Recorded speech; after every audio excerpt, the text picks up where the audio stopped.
3일 동안 부흥회를 마치고 또 이렇게 새벽에 오는 것이 생각보다 많이 힘드셨을 텐데 참 대단하십니다. 네. 오늘 말씀은 우리가 21절 첫 문장만 읽더라도 바로 곧바로 알 수 있는 용서에 대한 부분입니다. 그래서 사실 오늘 이 자리에 서는 게 굉장히 부담스러웠습니다. 왜냐하면 제 인생에서 가장 못하는 것이 용서이기 때문입니다.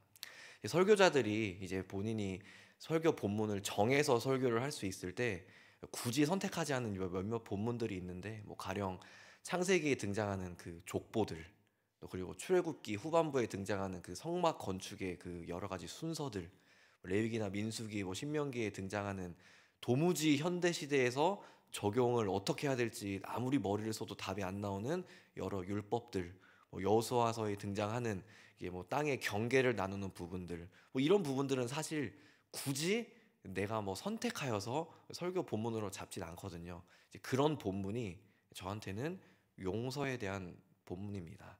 특별히 저는 제 스스로에 대한 용서를 굉장히 잘 못합니다.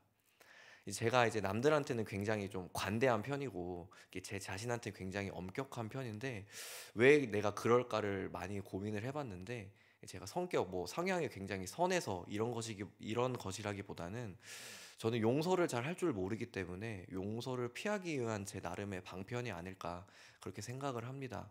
이렇게 제 스스로에 대해서 누군가에게 좀 피해를 주거나 좀 상처를 줬다는 거를 제가 알게 되면은 굉장히 그 사실에 대해서 못 견뎌 하거든요. 그러면서 자책을 많이 하는데, 그 많은 사람들은 이제 뭐 여러 가지 조건이나 환경들을 이렇게 말하면서 내가 이렇게 할 수밖에 없었다라는 사실들을 뭐 합리화를 하기도 하고, 뭐 아니면 그것이 진짜 합당한 이유여서 그렇게 서로 이렇게 말을 주고 받으면서 잘 풀리고, 또 내 스스로에 대해서 잘 풀렸다 하면서 위안을 삼고, 대부분 그렇게 잘 끝내는 것 같은데 저는 잘 못 그러겠더라고요. 그래서 아예 그냥 저를 더 엄격하게 만들어서 굉장히 남들한테 조심을 하게 합니다. 그렇지만 그런 제 노력과 별개로 살다 보면은 언젠가는 제가 누군가에게 말실수를 하던, 행동에 실수를 하던, 잘못을 하던, 누군가에게 피해를 줄 수 있고 상처를 줄 수 있는 일이 생기겠죠. 그러면 그때 스스로에 대한 용서를 굉장히 잘 못합니다. 타인에 대해서도, 타인도 마찬가지로 다른 사람을 용서를 잘 못하다 보니까 애초에 용서를 안 하려고 나에게 뭔가를 행동하면은 관대하게 받아들일 수 있는 허용의 범위를 굉장히 넓히는 것 같습니다. 그래서 뭔 행동을 하던 간에 굳이 그것이 나한테 잘못이 아니어서, 죄가 아니어서 내가 굳이 그 사람을 용서할 일을 아예 안 만드는, 그래서 어쩌다 보니까 제 성격이 그렇게 된 것 같은데 별로 좋은 성격은 아니라고 생각을 합니다. 굉장히 사는데 피곤하거든요. 그래서 저는 이 용서에 대한 부분을 이제 그 딱 보자마자 사실 굉장히 피하고 싶었고, 또 피하고자 하면 얼마든지 피할 수도 있었습니다. 그런데 굳이 피하지 않고 이것을 끝까지 어떻게든 간에 붙잡고 이 자리에 선 것은, 이 자리에 있는 한 분 정도는, 혹은 나중에 이 자리에 없이 유튜브로 올라온 영상을 보면서 이 설교를 들을 한 명 정도는 저와 같은 고민을 하는 사람이 있지 않을까 생각을 해서 이 자리에 이 본문으로 일단 섰습니다. 누군가는 나와 같이 용서를 굉장히 어려워하고 용서를 굉장히 부담스러워할 만한 사람들이 있지 않을까 하는 생각에 섰고, 그런 그분들과 또 그런 저에게 오늘 이 본문이 조금의 위로와 그런 조금의 방향성이라도 임하는 그런 하나님의 은혜가 있기를 굉장히 소망합니다. 오늘 말씀의 21절과 22절에서는 베드로의 질문으로 본문이 시작이 됩니다. 마태복음 18장 자체가 제자들이 뭔가를 질문을 했을 때 예수님이 그 질문에 대해서 답해주는 형식의 그런 문장들이 쭉 등장을 하는데, 베드로가 이제 이렇게 먼저 물어봅니다. 예수님, 형제가 어떤 한 사람이 나한테 잘못을 했는데 내가 그를 용서해 주려고 합니다. 그를 완전히 용서를 하려면 내가 7번 정도 용서를 하면 그 사람을 다 용서를 한 것이겠습니까? 이렇게 질문을 합니다. 예수님께서 그 이제 마태복음의 5장부터 7장까지 산상순의 말씀이 하잖아요. 그 말씀에서 우리가 도저히 지킬 수 없는 여러 가지 예수님 말씀들이 등장을 하는데, 그 중에 하나가 원수를 네 몸같이 사랑하라였거든요. 제자들은 그 말씀을 계속적으로 듣는 사람들이었기 때문에 나에게 어떤 피해가 오거나 나에게 어떤 결핍이 왔을 때 그 나에게 피해를 준 당사자를, 결핍을 안겨준 그 당사자를 사랑하는 것은 그들에게 있어서 마땅히 해야 할 덕목이었습니다. 그런데 중요한 것은 예수님이 꼭 해라라고 말씀을 하셨는데 어떻게 해라라고 말씀을 안 해주셨거든요. 그러니까 제자들 입장에서 굉장히 용서를 어디까지 해야 하는지, 용서를 어떻게 하면 그 용서를 완전히 다한 것인지에 대해서 당연히 궁금했고, 그렇기 때문에 베드로가 내가 용서를 7번 정도 하면은 용서를 단 것입니까? 하는 질문은 내가 진짜 용서를 7번 해서 예수님 내가 7번 정도 용서했는데 나 좀 인정해 주세요, 이런 느낌이 아니라 예수님 용서가 정말 어려운데 어떻게 하면 용서를 정말 완전하게 할 수 있습니까? 하는 아주 구체적인 질문이고, 사실 이 질문은 우리가 보기에도 굉장히 궁금한 질문입니다. 세상에 살면서 용서를 쉽다고 생각하는 사람은 없거든요. 그런데 그 베드로의 질문, 이 굉장히 친절하고 굉장히 구체적인 질문에 대해서 예수님의 대답은 굉장히 성의가 없습니다. 예수님은 어떻게 대답하시냐면 7번만 하지 말고 7번에 70번을 더해라, 이렇게만 말씀하십니다. 여러 학자들이 7번에 70을 더한다는 것이 7에 70을 곱한 것인지 아니면 7을 70번 곱한 것인지, 뭐 이런 말도 안 되는 숫자를 7에 70승, 상상조차 할 수 없는 숫자죠. 이런 뭐가 맞느냐에 대해서 따지는데 사실 하나도 이런 따짐이 중요하다 생각하지 않습니다. 살면서 단 한 번의 용서조차도 그것을 어떻게 완전하게 이루는 것이 우리에게 입장에서는 인생의 커다란 숙제인데, 그것을 7을 70번 곱한 수만큼 하는 건지, 7을 뭐 어찌 7 곱하기 70을 하는 건지 도대체 뭐가 중요하겠습니까? 마치 어떤 시험 공부를 하는 학생이 선생님한테 선생님 내가 도저히 공부하는 것이 너무 어려운데 시험 기간까지 하루에 7시간씩 공부하면 되겠습니까? 라고 질문하는 학생의 그 질문의 의도는 어떻게 하면 공부를 효율적으로 할 수 있습니까? 하는 것을 돌려 말한 것인데, 선생님이 거기다 대고 하루에 7시간씩 10년 동안만 공부하면 너 공부 무조건 잘할 수 있다. 누가 그렇게 말을 못합니까? 그걸 도저히 못하겠으니까 물어보는 거죠. 그런 선생님은 사실 우리는 좋은 선생님이라고 말하지 않습니다. 그렇기 때문에 이 예수님의 대답은 사실 굉장히 성의가 없고 불친절하고, 뭐 당연히 알죠. 용서 많이 하면 많이 할수록 좋다는 거. 어떻게 하는지를 몰라서 그렇지. 근데 뒤이어서 예수님이 그 답으로 끝내지 않으시고 굉장히 긴 비유를 연이어서 말씀하시는데, 이 비유까지 보면 예수님의 대답이 더 이상 불친절하게 느껴지지 않습니다. 예수님의 비유는 23절부터 35절까지 굉장히 긴 분량으로 이어집니다. 한 명의 주인이 있고 또 그 주인에게 종이 있습니다. 그런데 그 종은 주인에게 빚을 졌습니다. 성경에서 예수님이 비유하시기를 1만 달란트의 빚을 졌다고 말합니다. 그런데 한 달란트는 뒤에 나오는 이제 100데나리온에 나오는 그 데나리온 있잖아요. 1달란트는 약 6천 데나리온의 가치입니다. 그러니까 1만 달란트는 6천만 데나리온의 가치예요. 그런데 너무 신기한 것은 당시 1데나리온의 가치가 어느 정도냐면 한 명의 평범한 노동자가 하루 동안 일을 해서 벌어들이는 소득이 약 1데나리온입니다. 그러니까 지금 이 종은 주인한테 얼마만큼의 빚을 졌을까요, 도대체? 6천만 데나리온이면은 시간으로 계산했을 때 한 명의 노동자가 약 16만 5천 년 동안 일을 해야 갚을 수 있는 돈입니다. 저는 이걸 읽으면서 도대체 뭐를 했길래 이렇게 많은 빚을 졌을까? 이 당시에 주식이나 코인 이런 게 있지도 않았을 텐데 뭐 어떤 사기를 쳐도 이 정도 돈을 빚을 질 수 있을 것 같지는 않거든요. 이 어마어마한 돈을 빚을 진 종이 주인한테 부탁을 하고 사정을 합니다. 내가 도저히 빚을 갚을 능력이 되지 않습니다. 굉장히 뻔뻔하죠. 그 많은 빚을 져놓고 능력이 되지 않는다니까. 주인은 말합니다. 네 가족이라도 담보로 붙잡아 놔라. 그것조차 못하겠다고 자꾸 때를 씁니다. 그러니까 주인이 그 종을 때릴 수도 있고 고문을 할 수도 있고 어떻게든 간에 그 빚을 갚게 할 수도 있었지만, 그 주인은 그 뻔뻔한 종을 굉장히 딱하게 여기고 그 16만 5천 년 동안 일을 해야 하는 그 모든 빚을 일시불로 다 갚아줍니다. 아무런 조건도 없이.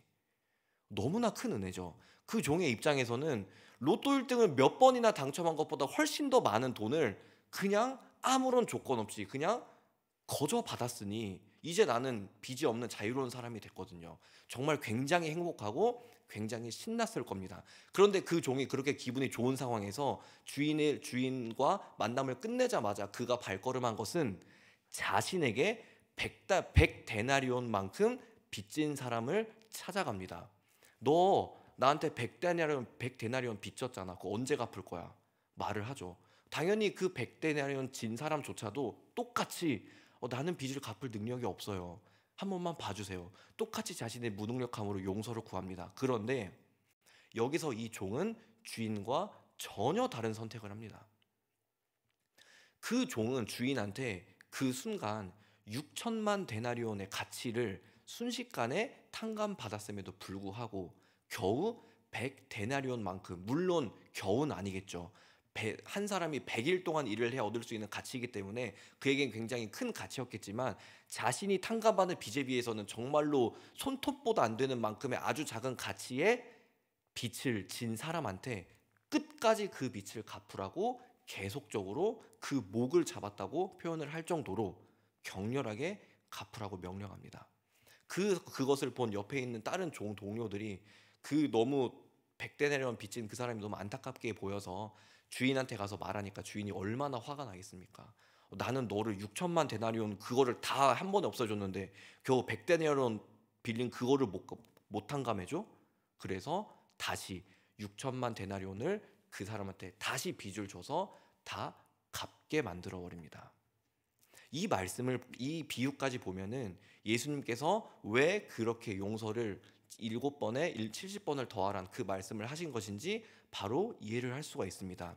6천만 데나리온, 그 한 사람의 인생 동안 절대로 갚을 수 없는, 한 사람의 인생이 아니라 어느 정도까지 일을 해야 그것을 갚을 수 있을지 가늠조차 되지 않는 그 6천만 데나리온, 1만 달란트의 무게가 바로 우리의 죄의 무게거든요. 그 죄의 무게를 예수 그리스도께서 우리에게 아무런 조건 없이, 그 어떠한 조건 없이, 그 어떠한 담보 없이 일시불로 한 번에 갚아 주셨기 때문에 그 예수님을 본받아서 우리 역시도 다른 사람을 100번이든 1000번이든 10,000번이든 왜 용서를 하지 못하냐는 그 가르침을 우리에게 주시는 겁니다. 그런데 동시에 우리는 그 가르침을 보면서 굉장히 절망스럽습니다. 왜냐하면 이 말씀에서, 이 비유에서 보이는 악한 종을 보면서 우리가 너무나 우리의 모습과 똑같거든요. 예수님께서 우리를 위하여서 6천만 데나리온의 가치에 해당하는 그 말도 안 되는 죄의 무게를 이 땅 가운데 내려오셔서 우리를 위하여서 피 흘리시고 십자가에 못 박히시고 죽으셨다는 그 은혜의 사역 때문에 우리가 자유롭게 되었다는 사실을 우리는 믿음으로 고백하고 있고 머리로도 알고 있고, 그렇기 때문에 이 자리에서 말씀으로도 듣지만 우리는 그것을 다 알면서도 100데나리온 아니요, 단 1데나리온의 피해만 우리에게 오더라도 못 견뎌야 하는 것이 우리입니다. 누군가가 우리에게, 내 스스로에게 그렇게 나에게 1데나리온의 결핍만 주더라도 우리는 뻥 뚫린 그 1데나리온의 부분만큼 굉장히 못 견뎌하고 그 결핍을 주는 당사자한테 화를 내던, 감정을 쏟아내던, 뭐를 하던 간에 어떻게든 간에 붙잡아서 이것을 채워 넣으려고 노력하는 것이 우리입니다. 그렇기 때문에 이 100데나리온을 갚으라고 계속 그 사람을 쫄라서 나중에 다시 6천만 데나리온의 빚을 져야 하는 그 종의 모습이 우리의 모습과 하나도 다르지 않아서 이 비유의 결론이 우리에게 너무나 가슴 아픕니다. 저는 저 자신을 용서하려고 굉장히 많이 노력하는 편입니다. 또 타인이 어떤가 저에게 피해를 줬을 때 용서하려고 굉장히 많이 노력을 합니다. 용서는 사랑과 같아서 원수를 사랑하다는 그런 표현도 있듯이 나에게 뭔가가 결핍이 주어졌을 때 그것이, 그 원인이 내 스스로에 대한 것이든 타인에 의한 것이든 어쨌든 간 나에게 뭔가가 피해가 와서 뻥 뚫린 빈 공간이 생기면 저는 개인적으로 용서가 그 빈 공간에 나에게 피해를 준 그 사람을 그대로 들여와서 그 사람을 안아 품어서 그렇게 채워 넣는 것이 사랑이고 용서라고 생각을 했습니다. 그리고 그렇게 굉장히 하려고 많이 노력했으나 거의 불가능에 가깝더라고요. 그 사람을 내 안에 채워 넣는 것이, 그 사람을 사랑으로 받아들이는 것이 쉽지 않더라고요. 어떻게 해야 될지도 모르겠고. 그런데 오늘 말씀에서 그 예수님이 용서의 방법이자 본질이십니다. 예수님이 어떻게 죄의 그 모든 빚을 갚아주십니까? 우리의 어떻게 죄를 다 갚아주십니까? 6천만 데나리온 그 엄청난 그 죄의 무게를 하늘 지위 다 버리시고 하늘 영광 다 버리시고 이 땅 가운데 내려오셔서 그 6천만 데나리온의 빚을 진 우리와 같은 모습으로 같은 위치로 내려오셔서 우리와 시선을 맞추신 것, 그게 바로 예수님의 용서의 시작이자 용서의 본질이었습니다. 그렇기 때문에 100데나리온만큼의 빚을 진 그 사람은 나에게 100데나리온만큼의 결핍이 생겼다면 그 결핍을 안겨준 당사자 그 위치로 내 자신을 한 번 더 내려놓아서 그 사람과 시선을 맞추는 것이 그 사람이 해야 하는 용서이겠죠. 그렇기 때문에 용서는 굉장히 어려운 것입니다. 누군가 나에게 결핍을 줬는데, 그래서 뻥 뚫린 빈 공간이 생겨버렸는데, 그 뻥 뚫린 빈 공간만큼 내 스스로를 한 번 더 내려놔야 되거든요. 그게 예수님이 우리를 향한 용서의 방법이셨고, 그것이 우리에게 하라는 용서의 방법이십니다. 하나님은 그렇게 우리를 너무 사랑하셔서 그 죄를 묻지 않으시고 대가를 따지지 않으시고, 그만큼 하나님이 아프시고 피해를 보셨음에도 불구하고 우리의 위치에 내려오셔서 스스로를 더 고통스럽게 여기게 만드셨습니다.